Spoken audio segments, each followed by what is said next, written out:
लाडक्या. हा मग तुम्हाला माहित आहे भाव पहिल्यापासून कसं आहे ते. आज एवढे वर्ष झाली, 40 वर्ष झाली एरियात आहे आपण सगळे एकत्र. तर तो उठाव का केला साहेबांनी तुम्हाला आठवतं? धर्मवीर पिक्चर कोणी बघितला? सर्वांनी बघितलाय ना.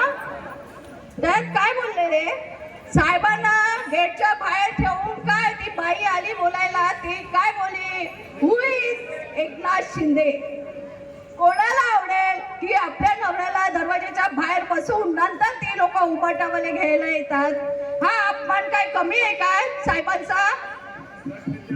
गट नेते असताना सुद्धा शेवटला वोटिंग करायचं. का करायचं? त्यांना बाहेर बसवलं. विश्वास नव्हता का? एवढ्या वर्ष माणूस काम करतो.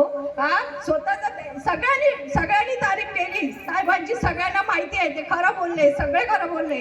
कधी तुम्ही बघितलंय काय आमच्यासाठी टाइम एवढा दिला, जनतेसाठी दिला? हा माझा मुलगा पण बोलतो नेहमी की पप्पांनी आम्हाला टाइम नाही दिला.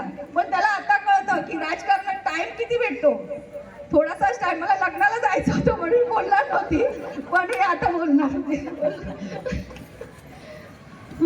मग हा शब्द कुठे आहे? हु इज एकनाथ शिंदे. म्हणजे एकनाथ शिंदेला ओळखत नाहीत का ती लोक? हा शब्द वापरतात असे? कोणाला आवडेल? म्हणून तुम्ही आता ठरवा की साहेबांना मुख्यमंत्री आपण धनुष्यबाणाचं 1 नंबरचं बटन दाबून करायचंय आणि हे कधी विसरायचं नाही. आणि आपल्या सगळ्यांना बाहेर सगळ्यांना सांगायचं आपल्या